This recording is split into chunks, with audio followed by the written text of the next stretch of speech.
Halo penonton setia Buset dan Nusantara TV, nama saya Vivi. Kali ini di acara Bincang-Bincang Buset kita, saya mengundang Abigail Budiman, seorang anak muda yang sangat luar biasa, memiliki resume yang begitu impresif di usia yang masih sangat belia. Abigail lulusan dari Syracuse University, jurusan Journalism dan International Relations dari Maxwell School. Sekarang AB bekerja di sebuah think tank di Washington DC yang spesialis dalam research politik. Sebelumnya, AB pernah bekerja sebagai news reporter di Jakarta Post, production staff di Metro TV News, dan juga pernah magang di Brookings Institute untuk research dalam Global Economy and Development Research Intern. Kali ini kita akan berbicara tentang US election, policy kebijakan pemerintah US ke depannya yang bisa diprediksi, dan apa saja implikasi mereka terhadap komunitas diaspora dan minoritas di Amerika, termasuk kaum diaspora Indonesia. Silahkan, Evi. Makasih introduksinya, Vivi. Pertama-tama sebelumnya saya langsung masuk ke pertanyaan ini. Oh ya? Bagaimana sih rasanya lulusan dari sekolah yang sama nih sama presiden yang baru, Biden. Syracuse University, proud orange. Jadi kita lulusan Syracuse University, dan kita berdua juga majornya jurusannya di sekolah yang sama, departemen yang sama. Ya, kita lulusan Newhouse, jadi jurnalis, dan juga lulusan Maxwell School. Kita fokus kepada pembicaraan pemerintah, juga ekonomi, public policy, dan tentunya edukasi kita sangat membantu dan menerangkan pekerjaan kita sekarang, dan tentunya memberikan dampak yang sangat kuat untuk pemikiran kita dan juga the things that we're interested in. So Proud Orange will definitely carry the school name all our lives, right, Phoebe? Yes, of course. Gitu langsung aja kita pertanyaan yang pertama saya adalah, bisa nggak Ebi memberikan ringkasan atau kebijakan-kebijakan signifikan era Trump dan dampaknya terutama terhadap kaum minoritas termasuk diaspora Indonesia? Singkat aja sih, Ebi. Thank you. Iya, jadi singkat aja, tapi aslinya pertanyaan ini kompleks sekali ya. Jadi terutama bisa dibilang bahwa diaspora di Amerika itu aslinya kecil banget dibanding misalnya Australia pun.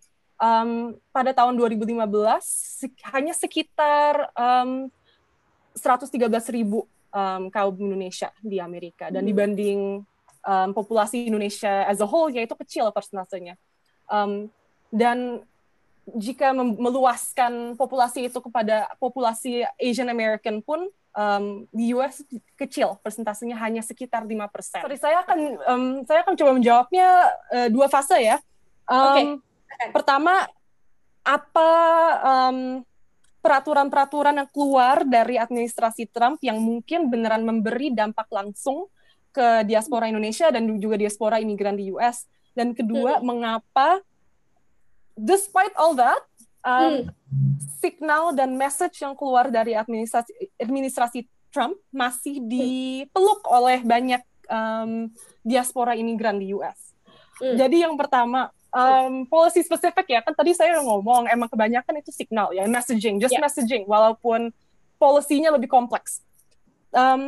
Di Indonesia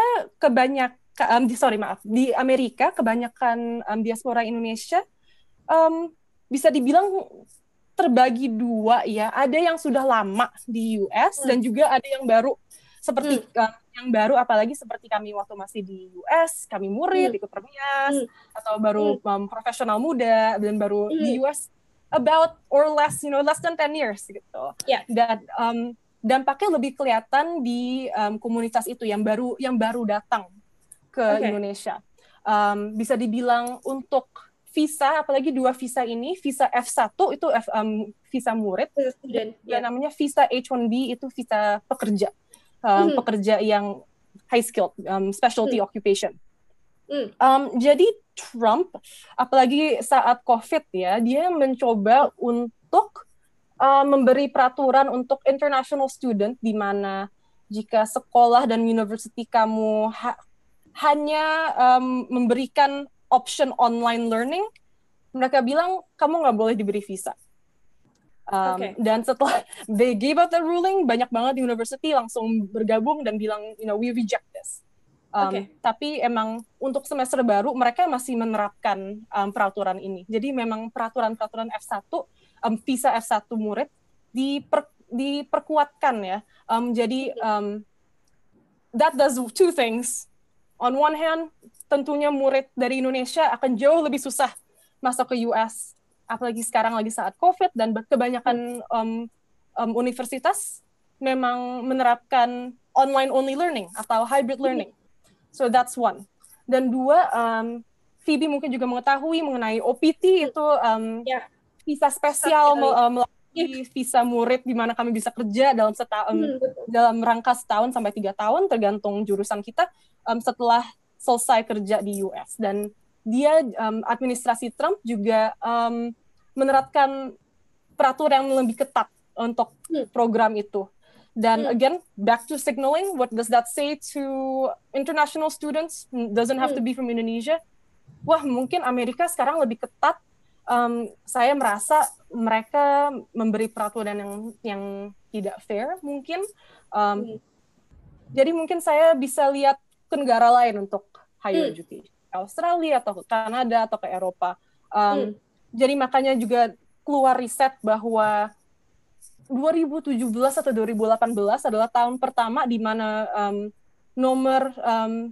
angka international student dari Indonesia dan negara apapun ke US itu menurun for the first time in many years. Dan of course it might be again because of the signal. Mereka tidak merasa welcome ke Amerika. Dan sementara untuk visa pekerja, aslinya baru sekitar 2 minggu yang lalu loh, kayaknya si administrasi Trump juga menerapkan peraturan lebih ketat, di mana sekarang semua company yang mau mensponsori imigran pekerja harus memberi salary yang lebih tinggi dibanding peraturan sebelumnya. Dan ini tentunya akan memberi insentif yang lebih kecil lagi untuk companies untuk mensponsor international student atau international workers. And of course, a lot of people have experienced this. Untuk imigran mencari kerja di Amerika itu sangat susah. Jadi tentunya dengan peraturan ini, di mana wage-nya harus lebih tinggi lagi, itu akan memberi halangan another, border, another hump that immigrants have to go through to stay in the US. So those are very specific policies. Ya, ini kan yang tadi Abby bilang adalah signaling dan sentiment. Tapi secara policy sendiri, bagaimana implementasinya? Apakah benar-benar secara strictly implemented, atau hanya cuma seperti kayak himbauan-himbauan saja kalau akan ada perubahan policy ini? Karena itu kan efeknya itu harus terlihat setelah sudah benar-benar diimplementasikan itu policy. Bagaimana, Abby? Yeah. Oh, okay. So I'm sorry, just going to reiterate one thing. Jadi walaupun persentase kaum Asian American ada yang support Trump, by far a majority still support Partai Demokrat. Jadi sekitar 30-60. Jadi despite all that, memang kebanyakan minoritas membelakangi Partai Demokrat. Tapi balik lagi ke kebijakan spesifik yang Phoebe mengatakan, tadi saya sudah mengatakan sedikit, signaling is strong. The signaling, I think, is the strongest thing. Tetapi mereka memang telah mengeluarkan beberapa policy yang directly impact immigrant communities in the US. Jadi salah satu yang jelas ya sekarang, yang paling kelihatan aslinya itu visa namanya J1. J1 itu visa namanya Special Immigrant untuk Cultural Exchange, so on and so forth. Juga banyak murid Fulbright, for example, ke Amerika melalui J1. Dan juga ada satu company jurnalis namanya Voice of America. I'm not sure if you've heard of it, tapi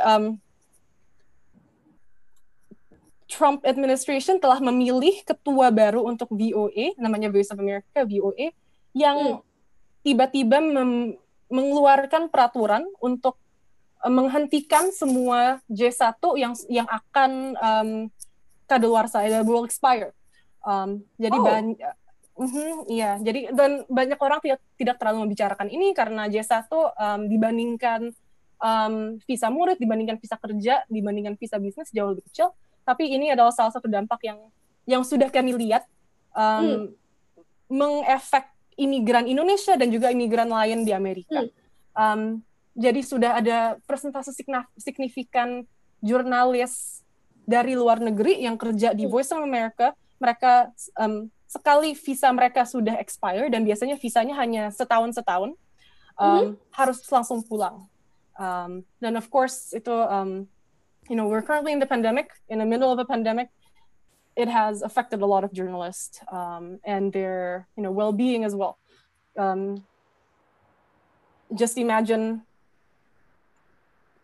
a week ago mereka kira mereka bisa memperpanjang visa mereka dan tiba-tiba mereka mendapat direktur baru yang mengatakan bahwa visa kamu kalau sudah expire harus pulang langsung. So that's one visa. Dan juga yang tadi saya katakan, visa F1 diperketatkan, visa H1B, visa kerja juga diperketatkan, dan OPT, visa extension dari F1 murid, juga scope-nya scope-nya akan lebih spesifik. Jadi misalnya jika seorang murid jurusan marketing. Dulu mungkin boleh kayak, kamu boleh ke tech dan kerja dalam divisi yang menggunakan skills marketing kamu. Tapi sekarang kita hanya, murid-murid hanya boleh mencari dan kerja dalam posisi yang directly related to marketing. Jadi semua scope-nya dibikin lebih kecil. So those are direct policy implications gitu yang mengefek diaspora Indonesia. The Trump administration and the Trump presidency, more than specific policies, administrasi ini mengeluarkan signal lebih perasaan gitu, kayak what does this administration represent? Dan mereka memang memberi message bahwa Amerika terlalu menerima kebanyakan imigran. Itulah yang sering kita dengar di TV. Walaupun jika melihat polisinya sendiri sedikit lebih complicated. Dan tentunya banyak diaspora Asia atau diaspora yang persentase imigrannya besar merasa bahwa mereka tidak diterima oleh Amerika melalui Trump administration. Maka itu kebanyakan orang yang berkomunitas imigran tidak memilih Trump as a whole karena mereka merasa bahwa Amerika seharusnya negara yang dibuat oleh imigran dan juga kuat karena diversity. Perhatian dari seluruh dunia adalah kebijakan ekonomi Trump. Bisakah dibilang kayak apa direct impact-nya itu untuk sementara ini terutama tadi ya kembali ke komunitas minoritas juga, bagaimanakah yang sentimen mereka sebetulnya terhadap kebijakan-kebijakan ekonomi Trump yang mungkin lebih ke arah trade sanction terhadap China, karena tadi sudah dibilang he's very tough on China. Bisa dibilang yang itu, lalu mungkin kebijakan lainnya seperti mungkin berhubungan dengan perpajakan dan hubungannya dengan lebih tepatnya ya mungkin sentimen dan dampak terhadap komunitas minoritas termasuk Asia. Silahkan, Ivy. Ya, jadi aslinya topik ini itu malah lebih kompleks lagi ya. Menurut saya, dampak dan kebijakan administrasi Trump mengenai ekonomi itu lebih jauh kuat signalnya dibandingkan policy yang beneran dikeluarkan oleh administrasi ini. Tapi kayaknya yang kami bisa bicarakan dengan langsung itu kebijakan mereka mengenai COVID ya. Itu tentunya COVID-19 dampakan ekonomi a lot in the US as well. Yeah. Dan kebijakan Trump mengenai COVID itu dibilang selalu flip-flop ya. Yeah. Dan sekarang dia bilang nggak usah pakai masker, nggak usah. It limits my freedom. Dan jatuhnya banyak state dan banyak individu yang menjadi bingung. Harus seperti apa mereka meneruskan bisnis mereka, sementara banyak bisnis yang sekarang menjadi gagal, tidak bisa memberi gaji kepada pegawai, dan karena COVID cases di US sekarang naik lagi, udah hampir lebih tinggi dibandingkan peak saat spring di US. Those signal bad things to the stock market. Karena, and volatility signals instability, and markets don't like that. Tapi tentunya banyak orang merasa bahwa Trump is a good businessman. Whatever that means, because he was rich. He had the Trump Institute, the company, and so on and so forth. Mereka merasa bahwa dia businessman yang sangat mengerti mengenai bisnis dan mengenai ekonomi. Walaupun jatuhnya policy dan kebijakan peraturan pemerintah yang mereka mengeluarkan tidak terlalu mendampakkan ekonomi. Mungkin 2,5 tahun yang lalu mereka mengeluarkan peraturan pajak yang baru di mana kebanyakan pajak dari bisnis-bisnis diturunkan. Dan banyak kaum Amerika termasuk imigran yang menyukai peraturan saat pajak diturunkan. I'm sorry. Yeah. Sorry, ini untuk klarifikasi aja, pajak untuk bisnis diturunkan untuk semua bisnis, nggak besar, nggak kecil. It depends. Iya, semua bisnis diturunkan, tapi diturunkannya tergantung the type of business atau pegawainya berapa atau ya. So it's a little complicated. Right. Tapi dalam individu pada dasar individu aslinya penurunan pajak itu bukannya nggak ada, tapi sangat kecil dampaknya. Jadi lucunya membicarakan dampak ekonomi berdasarkan kebijakan Trump administration itu menarik banget karena semua orang melihat dia sebagai orang yang sangat mengerti ekonomi, sangat mengerti bisnis. Tapi jika if we look at the details, if we look at his policy impact, it's not really there, or it's very small. Trump menjadi presiden di 2016 di saat ekonomi Amerika sudah sangat tinggi, lagi peak of the business cycle, and he inherited the longest bull market in the stock, in one of the longest bull markets in U.S. history. Tapinya saat dia harus menghadapi krisis COVID, di mana krisis itu mendampakkan ekonomi Amerika besar-besaran, jatuhnya dia tidak terlalu bisa menghadapi konflik itu. Mereka hanya berulang-ulang kali mengatakan bahwa, Amerika udah harus membuka lagi, kita nggak boleh takut oleh virus, tapi realitinya, this virus is still very real. It's still affecting everyone, and people are getting sick. Dan mereka belum bisa mengeluarkan the second round of the CARES Act namanya. Itu memberi government loans dan juga direct money kepada semua citizen Amerika dan juga businesses di Amerika.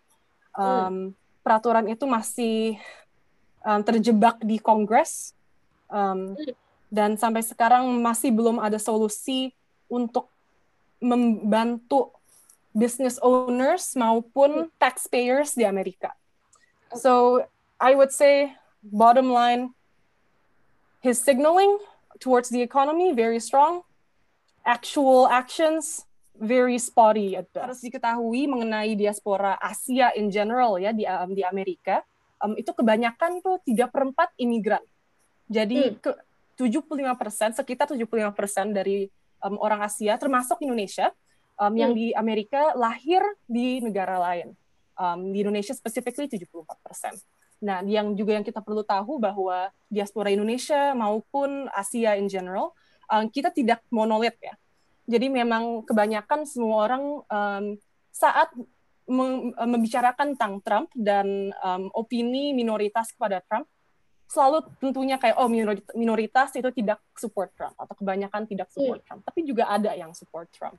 Jadi pada tahun 2016, saat Trump menjadi presiden, amongst orang Asia di Amerika yang support Trump itu sekitar 15% sampai 20%.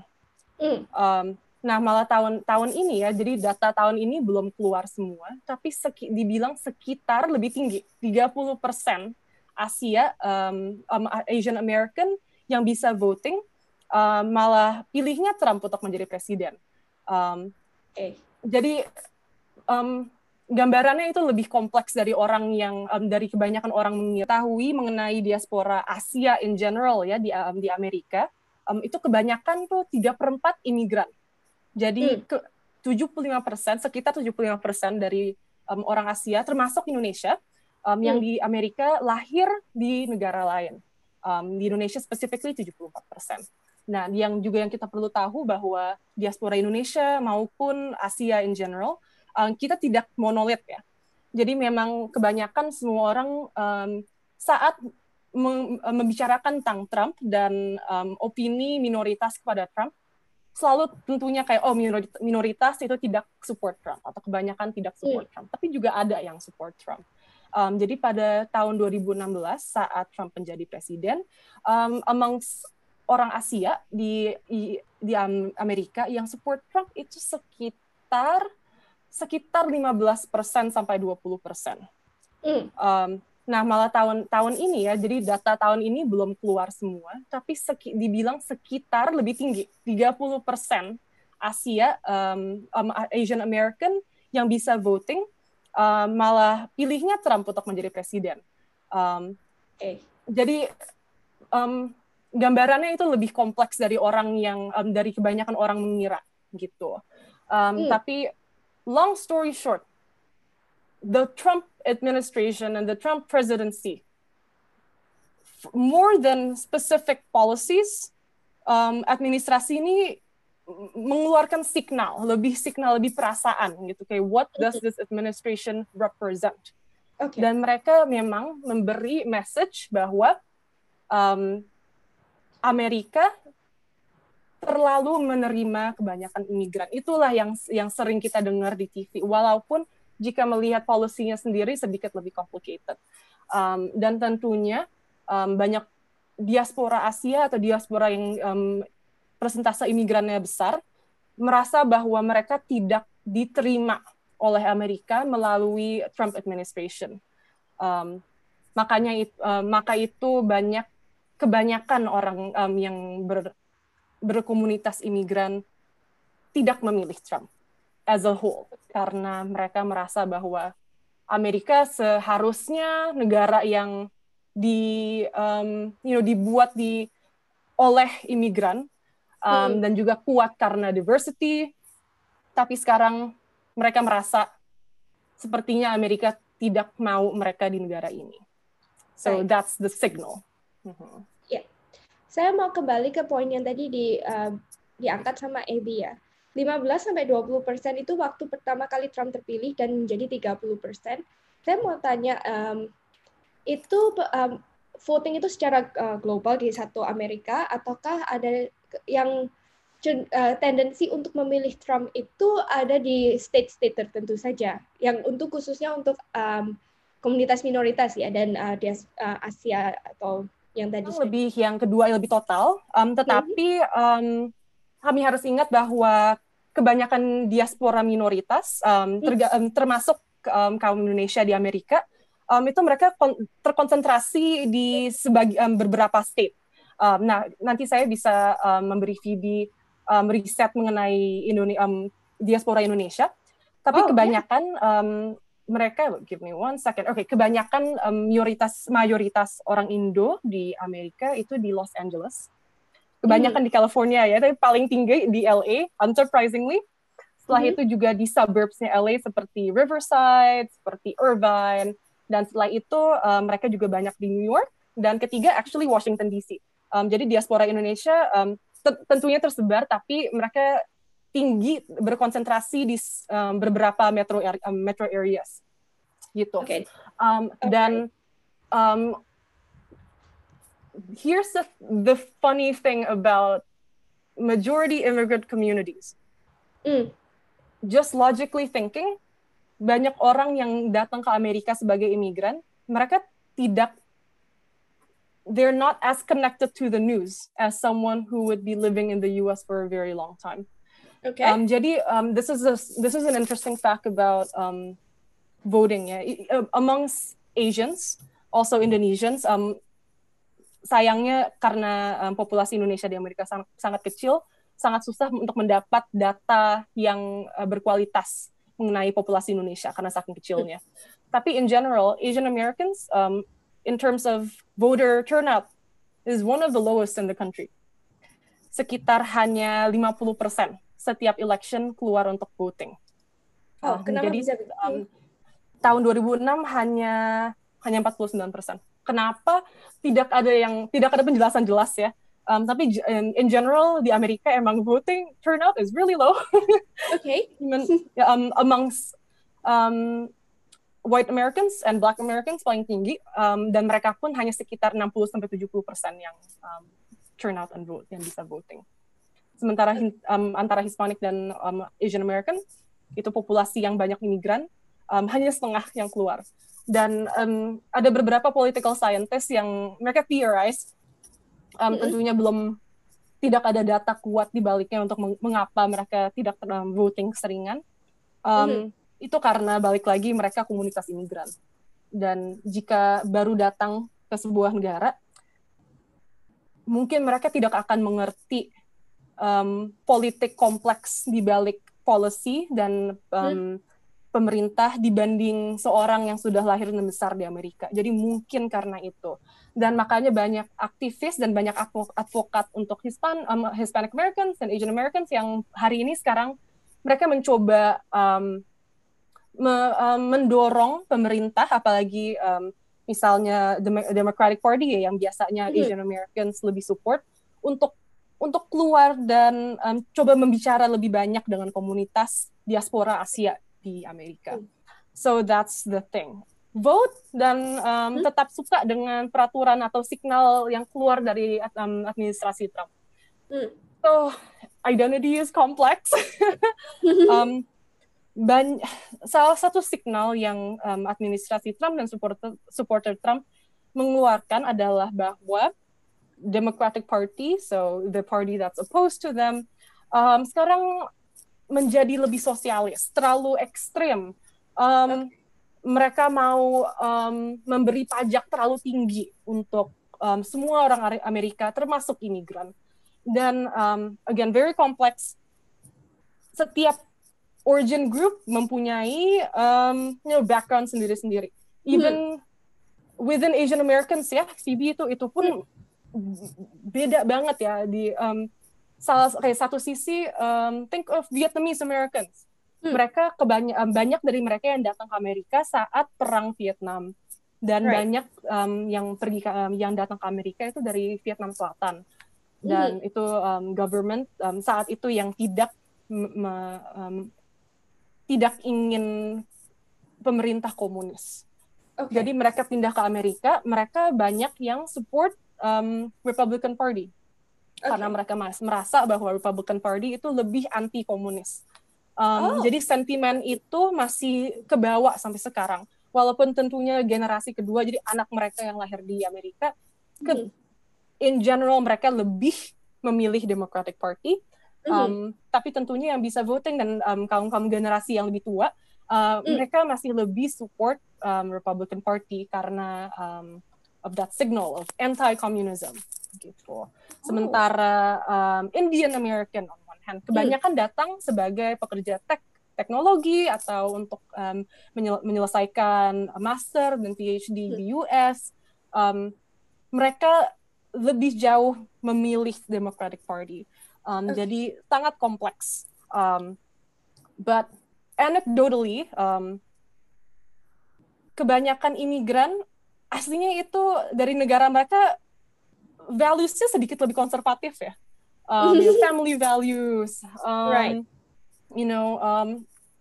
Keep the government off my back. You've heard of that before kan? Yeah.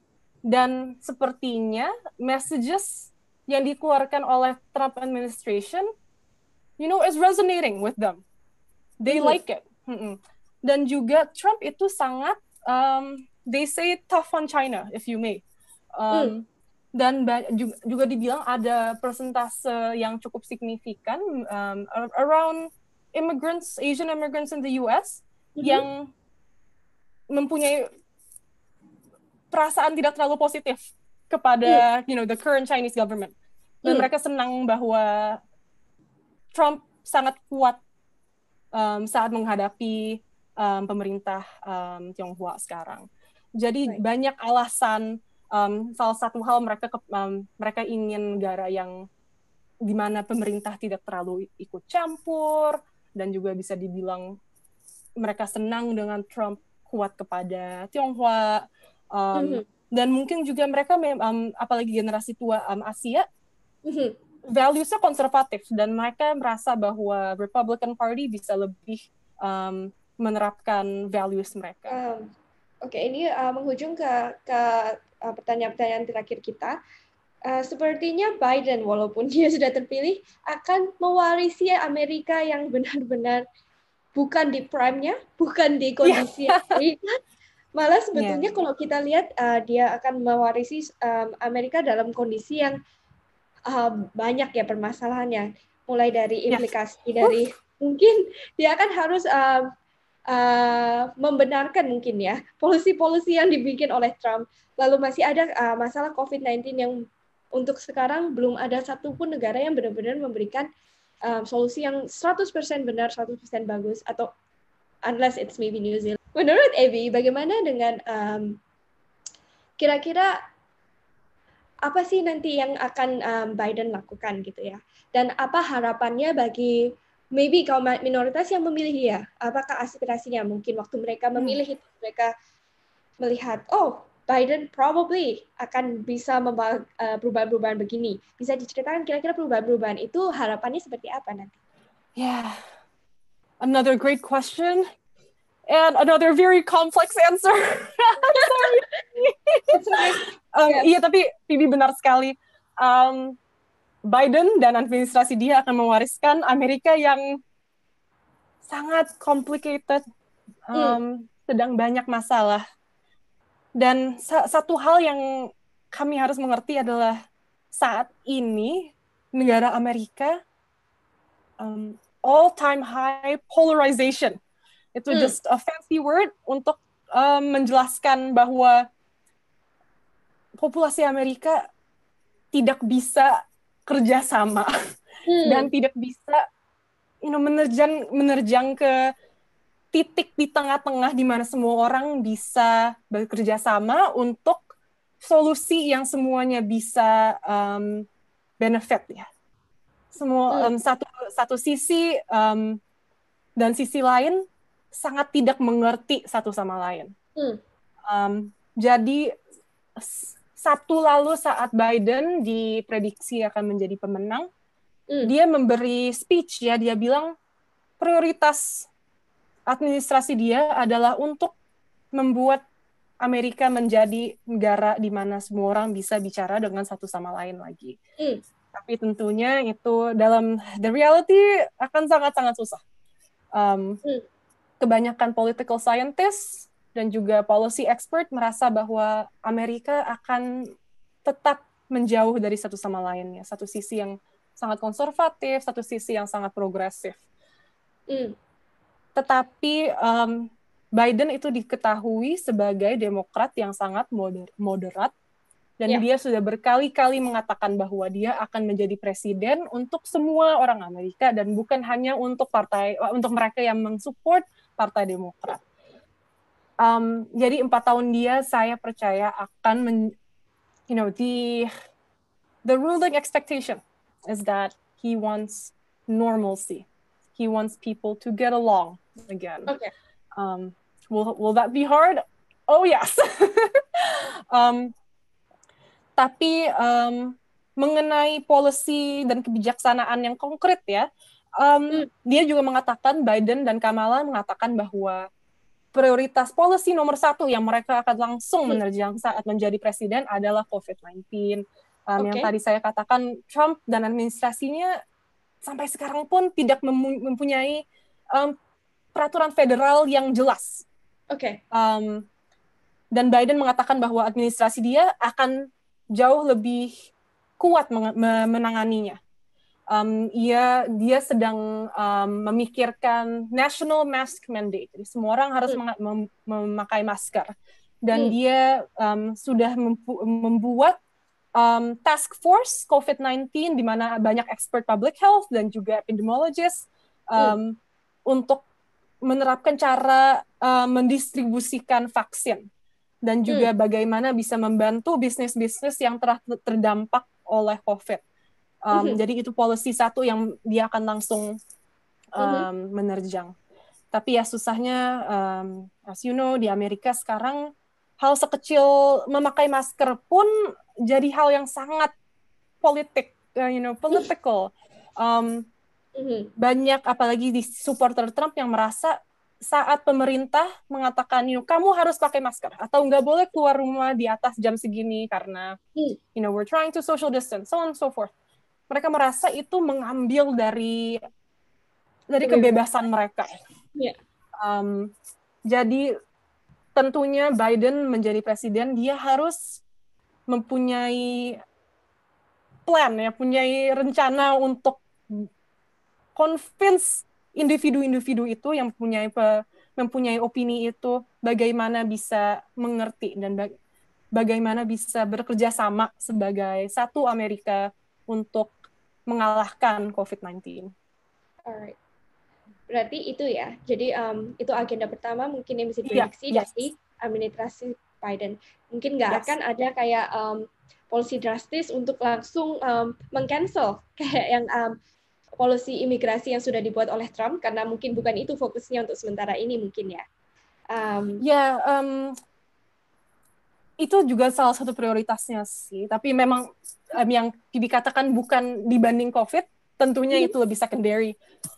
Tapi tentunya kita tidak bisa memberi jawaban yang jelas. Tetapi Biden juga sudah mengatakan bahwa imigrasi dan policy dan kebijaksanaan yang dikeluarkan oleh Trump administration, dia ingin pull back, dia akan reverse. Misalnya visa murid diperketatkan oleh Trump, Biden ingin membuat lebih fleksibel lagi, atau at least kembali kepada era sebelumnya, peraturan yang sama gitu. Dan tentunya we can't forget this, climate change, environment. Biden telah mengatakan banyak mengenai climate change, bahwa dia percaya dengan scientist tentang climate change, dan saat dia menjadi presiden, dia ingin balik ke Paris Climate Change Agreement. Well, kayaknya good luck juga untuk Biden ya, karena itu tergantung dengan Senate and the Congress, of course, the composition of that, and not looking so good for the Democrats. Dengan Senate and the Congress, of course, the composition of that, and not looking so good for the Democrats. Anyway, ini benar-benar discussion yang sangat bagus sekali. Saya belajar banyak, dan semoga para penonton juga jadi bisa lebih mengerti sedikit ya seberapa kompleks voting di Amerika itu, apa background-nya, apa yang memotivasi orang-orang untuk memilih satu kandidat yang lain dibanding yang satunya, dan juga efek-efek kebijakan yang sudah terjadi ketika memilih satu kandidat itu. Misalnya yang kali ini adalah Donald Trump. Oke, di situ saja. Terima kasih sekali lagi waktunya untuk Abby. Saya hentikan recordingnya di sini.